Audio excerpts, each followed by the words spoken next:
Last month, members of the Franciscan Action Network staff traveled to Detroit, Michigan to visit and serve in the Capuchin Soup Kitchen.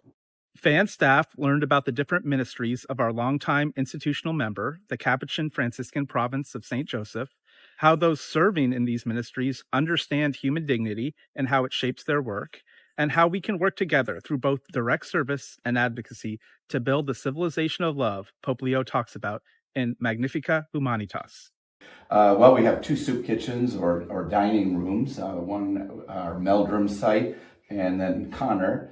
But we also have a services center with a shopper's choice grocery and clothing and household goods.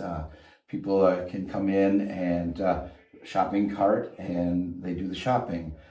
We also have our Jefferson House program, which is 50 years old this year. It's for indigent men who are battling addiction, alcohol, or drugs. It's a 9-month, it's entirely free for them. And then we have Earthworks Urban Farm, which I like to say is probably the first certified organic farm in the city limits of Detroit. Wow. But someone will tell me it was another one if I say first. So one of the first. And we have about 1.25 acres. And we provide a lot of produce for the soup kitchens, fresh produce, and also market once a week for the neighborhood.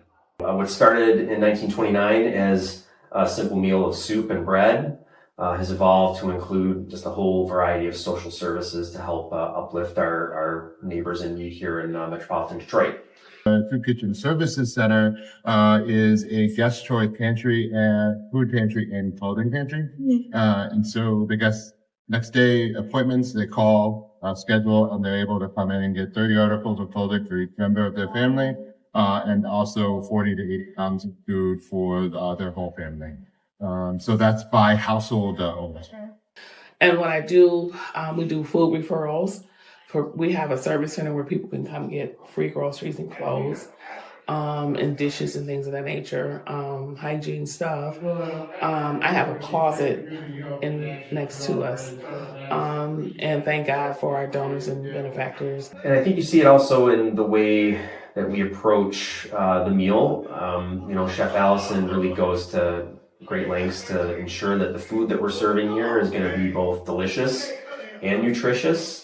We have an urban farm as one of the programs of the soup kitchen where we're growing our own produce organically that then comes into the soup kitchen. So it makes our soup kitchen a bit of a farm to table soup kitchen. So the ingredients are what's in season, what's fresh, and what's nutritious. So we're really, I think, doing all that we can to really nourish people, body, mind, and spirit. You gotta personalize it.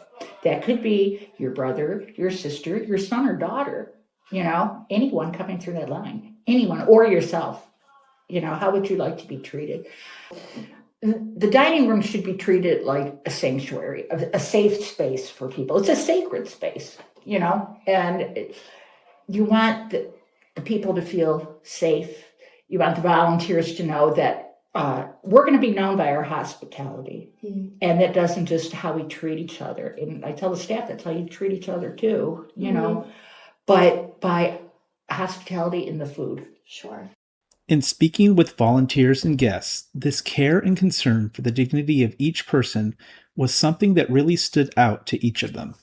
I think places like this really get good quickly at rolling with the punches, at being able to serve in a variety of different circumstances. I came in about 10 minutes late and they were ready to just get me right on the line.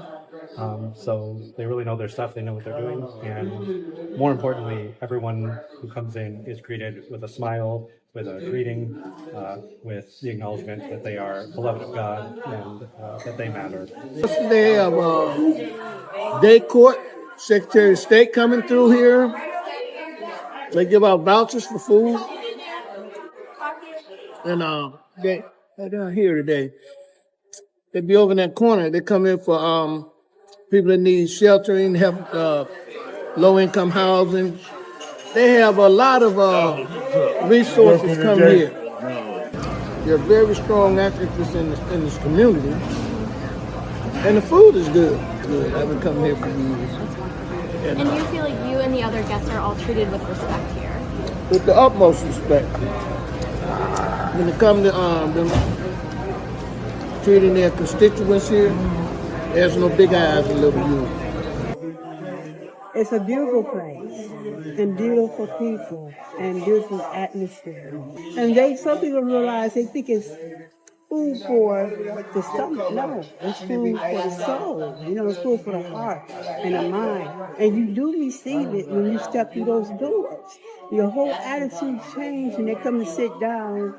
And then they see the meal there, but they be full, begin their feeding right then and there. And see, that's why people say, oh, I'm full, see, because of the presence of God. See. This connection between access to good, quality food and human dignity is at the heart of their work and our shared mission. So oftentimes people don't have access to fresh food. They're shopping at convenience stores, gas stations, dollar stores to purchase food, and not being able to have that connection to stores where they can actually have food that is nutritious and good for them. It's connected to human dignity because everyone deserves the right to have access to not only food, but fresh foods. And that was the inspiration for our programming when we were founded in 1998 by Rick Salmon, who was a friar at the time, and he was also a social worker. I am the bakery manager of the On the Rise Bakery and Cafe. The cafe is in the Solana Center in Detroit, and the bakery is at an off-site location. It is a production-only commissary bakehouse. The ROPE program, Reaching Our Potential Every Day, that's what the ROPE stands for. It's a one-year program of formerly incarcerated persons. So the program was started to give them a one-year work experience, get them to build up some money and find a place and get themselves back on their feet and possibly learning new skills and what I feel is very important of working here at the cafe, the soft skills that a lot of people are missing these days. As they look to the future, they've begun to develop a new project that takes their commitment to dignity to a whole new level. Over at our Meldrum kitchen, which is under construction, which is why for 6 months, guests are dining under the big top. When it opens, it's going to be part of a network will be the 13th refectorio in the world. Chef Massimo Butera started it. He's a 5-star Michelin chef. And there's 2 in the States, Harlem and San Francisco. Refectorio is Italian for refectory, which means dining room or dining hall. When we open the refectorio in November, it's going to be sit down. So guests will come in, they'll sit down. There will be silverware, china, tablecloths, a menu showing what's on the menu for that day, and it's a multi-course meal. So typically we'd have like a soup or a salad, an appetizer, followed by an entree, followed by a dessert. Our refectorio, which is called Refectorio Detroit Capuchin Soup Kitchen, that's going to open, it'll be the 3rd in the United States. In how they treat each person and their plans for the future, we see their consistent commitment to human dignity. It also shapes their understanding of the vital role advocacy can and must play in promoting human flourishing. I like to say, Jesus in the Gospel of Luke said, "Blessed are the poor." And I sometimes think we're the only society that has put a modifier on that. Blessed are the deserving poor. And then we decide who's deserving and who's not deserving. I perceive our guests as no different from me. They just have perhaps greater challenges and fewer resources. And there, but for the grace of God, could go I. I think if someone does advocacy, but looks down upon or disdains direct service, to me that means they're an ideologue and not coming with like a heart that I think a Franciscan. If somebody does direct service, and doesn't recognize the need for systemic change, then they're naive. And so I would not want to be, I try not to be either naive or an ideologue. That is something I think that we can learn from Christ and from Francis, and there's this love for everyone, regardless our differences, regardless our boundaries, whatnot. We are, at the end of the day, we're still brothers and sisters and children of the same Father. So they're all people. Yeah. They all still need to be treated and want to be treated with an equal amount of respect. I would like for them to put their political agendas to the side and be human for just 5 minutes. That's all it's going to take. And they need to know, policymakers need to know that the same people you see going up are the same people you'll see coming down. It can be them too. You know what I'm saying? One of the things that we support are the organizations that are about food policy and advocacy. So in Detroit, we have what is called the Detroit Food Policy Council. It was something that didn't exist going back a little over 15 years. And supporting other organizations that are about advocacy. There was a decision made in Washington to not pay out SNAP benefits. So the folks who go to the grocery store, have a bridge card that's funded through the Supplemental Nutrition Assistance Program, SNAP, they didn't receive their funding in the month of November of 2025. And so that created an enormous strain on so many households. Now, as part of the Capuchin Soup Kitchen, we operate our Capuchin Services Center food and clothing pantry.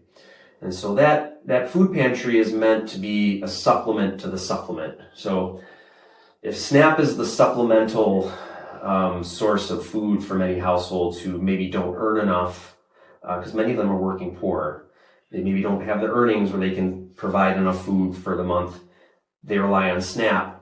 If that's not enough, then they might come to the Capuchin Services Center and shop our food pantry to help supplement that supplement.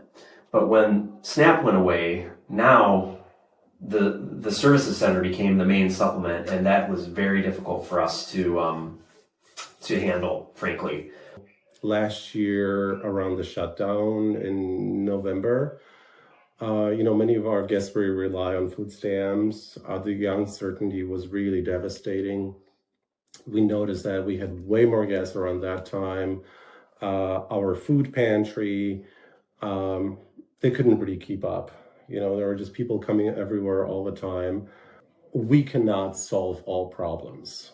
There are things that we're good at, but we cannot provide all services.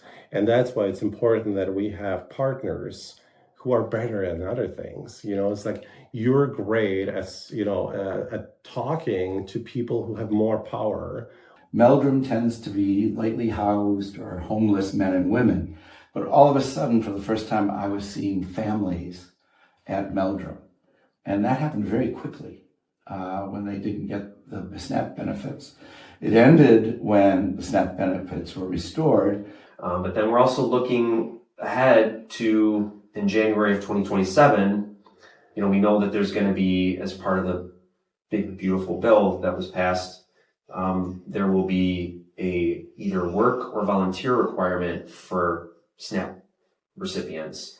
And so that's going to create some issues, I think, again, for the folks who are relying on SNAP benefits and for our services center food pantry and in our soup kitchens. So we're very grateful for the work of the Franciscan Action Network in working with legislators, raising these issues. We're a 501c3. We can't get involved in advocacy in that way. Mm-hmm. So we're very grateful for the great work that you all are doing.